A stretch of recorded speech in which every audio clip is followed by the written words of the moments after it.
Welcome back to another week of the 13 Sports Coaches Show. I'm Katie Marr. Now, very excited to be joined by Washburn Rural softball coach Joy Marie Galliart. Coach, thanks for coming on this week. Thank you so much for having me. Yeah, absolutely. I guess we'll start how you kind of came to Topeka back in the day. You used to play at Washburn. When was that when you first learned of the rich history and tradition at Washburn Rural in softball? Yes. So I did play collegiately at Washburn. And of course, when I played there, we had some girls who ended up coming to join us at Washburn that were from the Topeka area and had played at Washburn Rural. And then, of course, when I was there, we were trying to recruit some other kids. And so that's kind of when I first learned about Washburn Rural. And I actually went and watched some games with some of my Washburn teammates that had played at Rural. So I actually, yeah, that was my first introduction to Washburn Rural way back when. Yeah, and just looking back, I mean, as a former Ichabod, what's it like now coming back to the place where you played college softball and living here? It's been awesome. I have still stayed in touch with a lot of people in Topeka and still have some former classmates and teammates and just really good friends that still live in the area. And then my oldest daughter actually just graduated from Washburn in May. So she also went that route. And then I have another daughter that's going to Kansas State. So both of them ended up there. So I've spent a lot of time back and forth between Topeka and Tulsa since I graduated from there. But yeah, it's been really fun. Topeka has changed a lot, but there's still a lot that's the same, and still have a lot of connections with people there. Yeah, speaking of your daughters going to Washburn and K-State, did they enjoy having mom closer this past year? Did you enjoy it?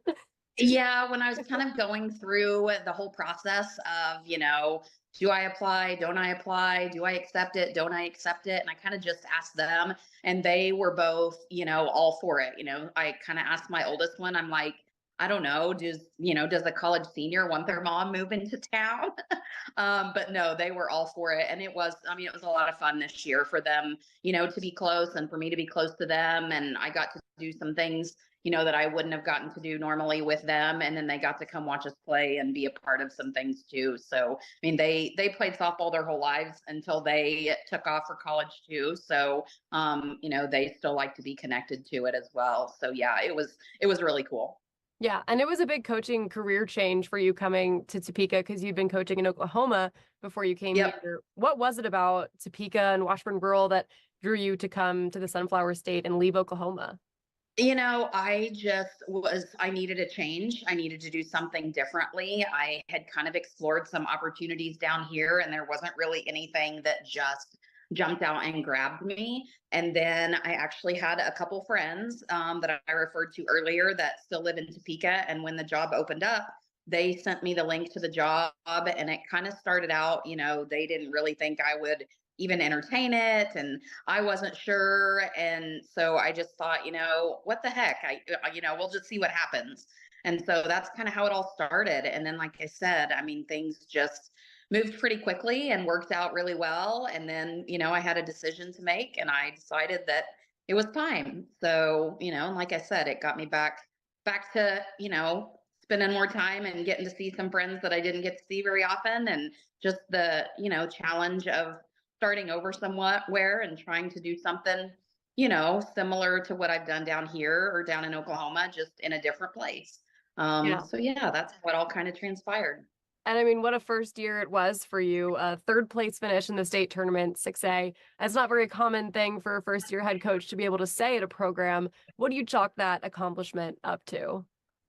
Well, I think it's a combination of a lot of things. I mean, there is such a rich tradition at Washburn Rural of successful softball. And, they have been a perennial state tournament team. And I heard so much when I took the job, and even when I, started to come watch at the end of the season before, after I had been hired and came to watch their playoffs. And I mean, I saw the talent that they had, and I knew the challenge of, what they were going to be losing when Emerson and the other seniors graduated. Obviously, they graduated a lot of talent, but I still felt like there was a lot of talent left there. And I think it was just the challenge of, getting the kids convinced that, they were still capable, even though they lost a big arm and lost some other really talented kids. And then, they just have such a rich tradition, and I think the expectation is that we were supposed to be there, and so we felt like we needed to try to meet or exceed those expectations. Yeah, and in a new coaching position, do you think anything changed about your coaching style after you came to Washburn Rural, or was it kind of just the same? I don't know that my style necessarily changed.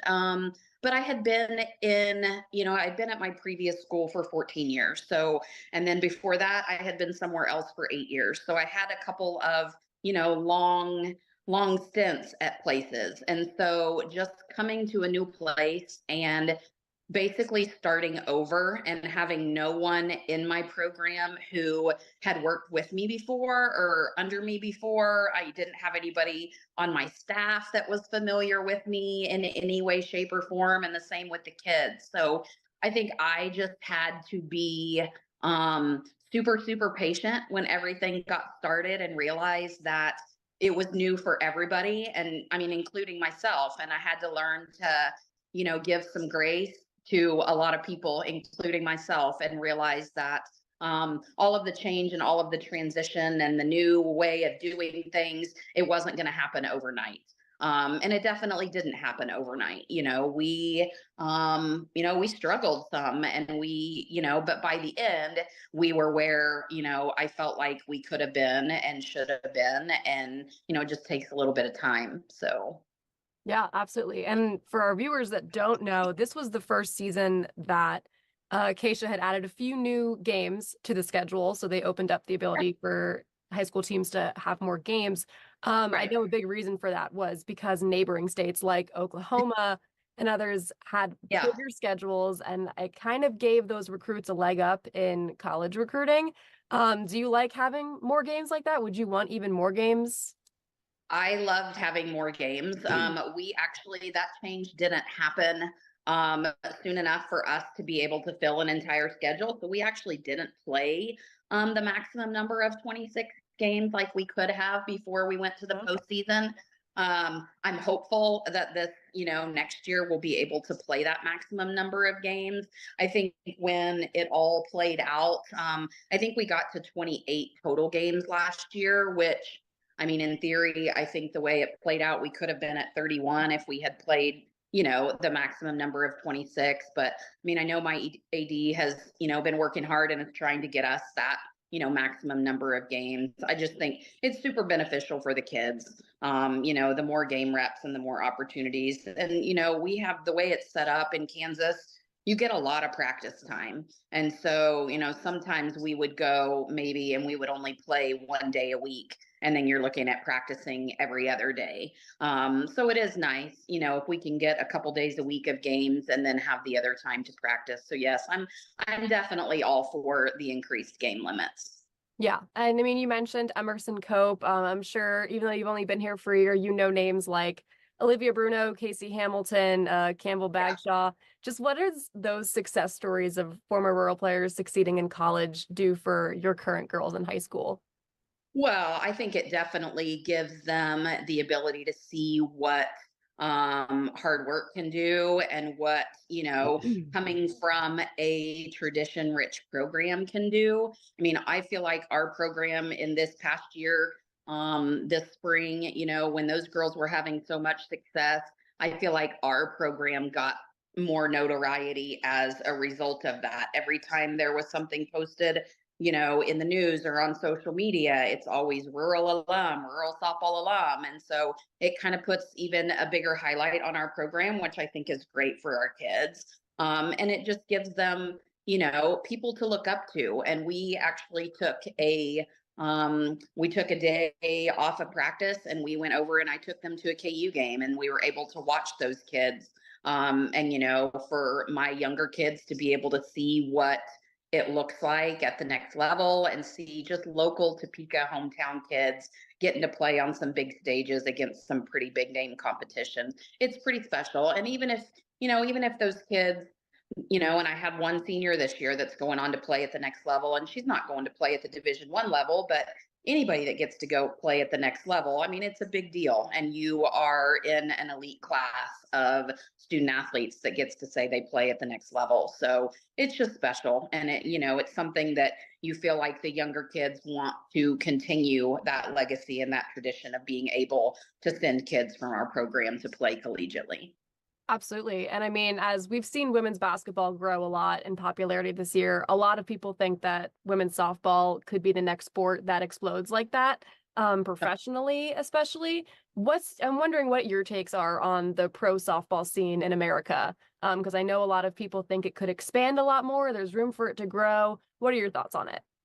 I totally agree with that. I feel like people who are softball people and who are softball followers definitely get tuned in to the College World Series, and those numbers, rival and in recent years have even, been higher and more people watching and all of that than even the baseball College World Series. And so, I mean, I'm hopeful if that trend continues, that the professional softball leagues will take off some. And I know there's multiple professional leagues now. I feel like they may not get as much notoriety because there are different leagues. There are several different varying, levels and types or whatever, instead of just having one professional league. But I feel like as our, sport continues to grow, and I think what's happened recently with the NIL money and things kind of exploding on that stage, I think it's only going to bring more notoriety to our sport. And so I think eventually we will see some changes in the professional aspect of softball. And that's exciting, especially for somebody, from my generation who has stayed in the sport and that was never an option back then. So for these kids of this generation to have an opportunity, not just beyond high school, but beyond college, it's really cool. Absolutely. We love any growth in women's sports. And Yeah. I'll cap this off with the final question that kind of going back to your program now. The future. What do you think is going to happen in 2025? I guess I should say for Washburn Rural softball. Well, I hope to just continue to build on what we were able to start this season, with the new coach and the new staff. And, I think the kids are excited for the future. Again, we'll have to look to rebuild in the circle. Our number one pitcher was a senior, and it was her first opportunity to get any varsity time this year. So it was really special for her to have such a great senior year. But now she has graduated and moved on. So we'll look to rebuild there. We have some arms, we have some really good athletes. And I mean, I'm excited for our kids that are potentially coming into the program this year. We had a camp this summer. I got to see some kids that are going to be incoming freshmen, and that was exciting. And I mean, we return a lot from our team this year, and we had some kids who, were a part of our varsity lineup that weren't starters, but they were able to contribute in some limited roles. And then we have some JV kids that I think are gonna, push for some of those spots. So it's an exciting time. I feel like there's good things happening at Rural. We got the new turf field this year, and there's just there's a lot of growth and there's a lot of change, and it's all exciting. So I'm hopeful that we can continue to build on the success that we had this past spring.